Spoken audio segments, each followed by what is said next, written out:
Hello friends, स्वागत है आप सभी दोस्तों का आपके अपने यूट्यूब चैनल पर। तो देखिए दोस्तों, आज मिलते हैं कुछ रीजनिंग के सवालों के साथ। तो देखिए दोस्तों, ये जो सवाल होते हैं रीजनिंग के, इनमें सबसे ख़ास बात ये होती है कि इनमें लिखना बहुत कम पड़ता है, ना के बराबर लिखना पड़ता है। बस हमें तर्क शक्ति के साथ सोचना होता है कि एक नंबर दूसरे नंबर से कैसे आया होगा। क्या गुणा की होगी, भाग की होगी, जोड़ा होगा, घटाया होगा, स्क्वायर होगा, क्यूब होगा। ठीक है दोस्तों, तो ये सभी चीज़ें इस तरीके के सवालों में हमें सोचनी पड़ती हैं। तो इसलिए अगर आप ये सवाल अच्छे तरीके से करना चाहते हैं तो ज़रूरी है कि आपकी वर्ग याद हों, क्यूब याद हों, पहाड़े याद हों, कैलकुलेशन अच्छी हो, जोड़ घटाव अच्छा हो, आपको ये पता हो कि 2 की पावर 2, 2 की पावर 3, 2 की पावर 4, 2 की 5, 2 की 6, 2 के साथ कितना होता है, इनकी वैल्यू कितनी होती हैं। ऐसे 3 की पावर 1, 3 की 2, 3 की पावर 3, 3 की पावर 4, ये सब कितनी वैल्यू होती हैं। मतलब बेसिक जो छोटी छोटी चीज़ें हैं, आपको कैलकुलेशन की वो सारी चीज़ पता हो। नहीं तो आपको कैलकुलेशन करने में फिर दिक्कत आएगी, क्योंकि जोड़ घटाव अच्छा होगा तभी तो ये सवाल जल्द होंगे। तो देखिए दोस्तों, कैसे सोचते हैं। जैसे सवाल में दिखाया गया है कि 32 का संबंध 10 से है, 24 का संबंध 12 से है, तो 98 98 का संबंध किससे है। तो अब हम इसे सोचते कैसे हैं। अब देखिएगा, टीचर आते हैं और एक पैटर्न जो भी सवाल में फॉलो होता है, जिसका आंसर आता है वो बता के चले जाते हैं। तो क्या दोस्तों, आपने कभी सोचा है कि हमें कैसे पता चलेगा। आपने वीडियो में देखा होगा कि टीचर आए, बताया, आंसर टिक किया, चले गए। ठीक है साहब, अच्छा सवाल हो गया, हमारी समझ में आ गया, मतलब हमें पता चल जाता है कि यो पैटर्न है, यो फॉलो कर रहा है, इसका आंसर आ रहा है। लेकिन जब कभी हम प्रैक्टिस सेट लगाते हैं या सवाल को करते हैं, तो हमें फिर वही दिक्कत आ जाती है, यार हमें तो समझ में आ नहीं रहा कैसे करा है, कैसे इसका आंसर आएगा। तो देखिए दोस्तों, इसमें हमें ट्राई करना होता है, प्रैक्टिस करनी होती है। ठीक है, एक कोई तरीका फिक्स नहीं होता कि इस तरीके से ही आंसर आ जाएगा। अब देखिएगा, 32 का संबंध 10 से है। अब यहाँ सिंपल सा दिख रहा है कि 3 और 2 5, 5 दूनी 10, 4 और 2 6, 6 दूनी 12। अब 98 का संबंध किससे होगा, तो 9 और 8 17। अब 17 का भी डबल करेंगे, 17 दूनी 34, तो हमारा फोर्थ ऑप्शन 34 का आंसर आ गया। लेकिन कोई ज़रूरी नहीं है कि सिंपल इतने अच्छे तरीके से हर सवाल में दिख जाए। ठीक है दोस्तों, और ये भी कोई ज़रूरी नहीं है कि जैसे हमने करा है कि 3 और 2 5, 5 दूनी 10, हर सवाल में ऐसा हो। क्योंकि कुछ सवाल ऐसे होते हैं कि जिसमें साफ साफ लिखा होता है कि हमें जो ऑपरेशन करना है, जो हमें करना है काम, जो सवाल पे प्रतिक्रिया क्रिया करनी है संख्या पे, वो पूरी संख्या पे करनी है। जैसा 32 है तो 32 पे ही सोचना है कि 32 से 10 कैसा आया होगा, ये नहीं कि 3 और 2 को सोचना। सवाल में लिखा होता है ऊपर लाइन में कि आपको जो ऑपरेशन करना वो होल नंबर पे करना। अगर ऐसा लिखा होगा तो फिर 3 और 2 5 के बारे में आप नहीं सोच सकते, फिर ये सोचेंगे कि 32 से 10 कैसा आया होगा, 24 से 12 कैसा आया होगा। ठीक है दोस्तों, तो पहले सवाल का आंसर हमारा 34 हो गया। अच्छा सवाल था, हल्का सवाल था बहुत, लेकिन एसएससी के एग्जाम में आया हुआ है। देखिएगा दोस्तों, दूसरा सवाल क्या है। तो दूसरा सवाल है आपका 6 15 1, ये सेट है, सेट एनालॉजी बोलते हैं इसे। दूसरा सेट है 5 6 3। अब हमें बताना है कि चारों ऑप्शन में से कौन सा सेट है जो इस रिलेशन को फॉलो करता है, जो ऊपर के दो सेट में रिलेशन फॉलो हुआ है।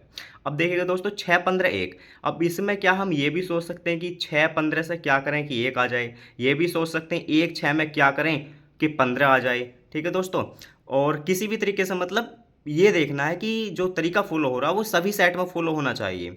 ऐसे ही 5 6 में क्या करें 3 आ जाए, या 3 6 से क्या करें 5 आ जाए, है ना। या 6 3 से क्या करें 5 आ जाए। मतलब किसी भी तरीके से ये सोचना है कि सेट में वही पैटर्न फॉलो हो जो दोनों सेट में है, वही आंसर में।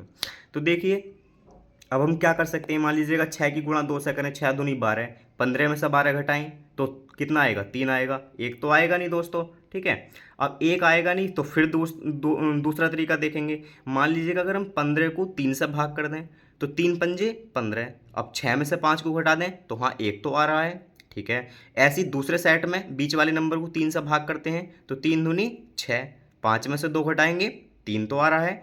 ऐसे ही हम ऑप्शन में भी देखते हैं कि बीच वाले नंबर को 3 से डिवाइड करके पहली वाली संख्या में से घटाना। अब देखिएगा 46 है पहले ऑप्शन में, तो 46 तो अपने आप में 3 से डिवाइड नहीं होता। 42 को ट्राई करेंगे तो 14 या 42 होता, 7 में से तो 14 घट नहीं सकता क्योंकि खुद ही बड़ा है। 3 से 32 भी डिवाइड नहीं होता, लेकिन 3 से 21 जरूर डिवाइड होता है, तो 3 सत्ते 21। 7 आ गया, पहले नंबर में से नहीं 15 में से घटाएंगे तो 15 में से 7 गया 8। तो इस सवाल का आंसर हमारा हो जाएगा फोर्थ ऑप्शन, यानी कि 15, 21, 8। तो मैं ये बताना चाह रहा हूँ दोस्तों कि ये कोई फिक्स पैटर्न नहीं होता कि साहब हमें पहली संख्या में ही गुणा करनी है या दूसरी में गुणा करनी है या जोड़ना है या घटाना है। ठीक है, ये भी सोच सकते थे कि भाई 1 में क्या जोड़ें, 6 में क्या जोड़ें, 15 आ जाए। ये सब तरीके फॉलो करने होते हैं तब जाके हमारा आंसर आता है। ऐसा फिक्स नहीं होता कि साहब टीचर आए और बता दे कि इसमें गुणा ही करनी है या वर्ग करना है। नहीं, ये सब काम करके देखने होते हैं। और जल्दी कैसे होंगे? प्रैक्टिस से होंगे दोस्तों, अभ्यास से। तीसरा सवाल देखिएगा। तीसरे सवाल है 32 का संबंध 144 से है, 12 का रिलेशन 64 से है, तो 25 का रिलेशन किससे होगा? अब मान लीजिएगा, सोच सकते हैं कि भाई 3 दूनी 6, 6 का संबंध 144 से क्या होगा? नहीं भाई। 3 2 5, 5 का संबंध 144 से कैसे होगा? नहीं पता, कुछ पता नहीं चले क्योंकि 144 तो बड़ा नंबर है। 32 का स्क्वायर की सोचें तो 32 का स्क्वायर पहली बात तो बहुत की याद नहीं होगा, इसलिए मैं कह रहा हूँ कि दोस्तों स्क्वायर याद होने चाहिए। लेकिन 32 का स्क्वायर तो 1024 होता है, वो तो अपने आप में बहुत बड़ा होता है, ये भी कुछ बात नहीं खा रहा। तो क्या सोच सकते हैं? तो ये सोचने में ही तो दोस्तों वक्त लगता है। तो देखिए, अब 144 है तो कहीं ना कहीं आपको महसूस हो रहा होगा कि 36 दूनी 72 दूनी 144, यानी कि 36 गुणा 4 है ये, है ना। तो अगर हम 32 में 4 जोड़ दें तो 32 और 4 कितना हो जाएगा? 36, और 36 की 4 से गुणा कर दें तो 36 चौका 144। ऐसी 12 में 4 जोड़ देंगे तो 12 और 4 16, 16 चौका 64। ऐसी 25 में 4 जोड़ देंगे, 25 और 4 29, और 29 चौका कितने होंगे दोस्तों? तो 29 दूनी 58 दूनी 116। तो इस सवाल का आंसर आ जाएगा 116।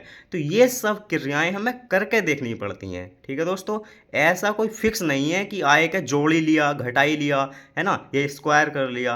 तो ये सब चीज़ें करेंगे तभी अभ्यास होगा। तो ये रीजनिंग के कुछ सवाल थे दोस्तों, सारे के सारे मैं आपको दिखा देता हूँ। एसएससी के ही एग्जाम में आए हुए हैं, तो 3 सवाल मैंने लिए थे। आज रीजनिंग का कुछ स्टार्ट करके देखा है। तो थैंक यू दोस्तों, बताइएगा ज़रूर कि आपकी समझ में कैसा आया और कैसा लगा आपको ये समझाने का तरीका। क्या आप भी ऐसे ही सोचते हैं? थैंक यू दोस्तों।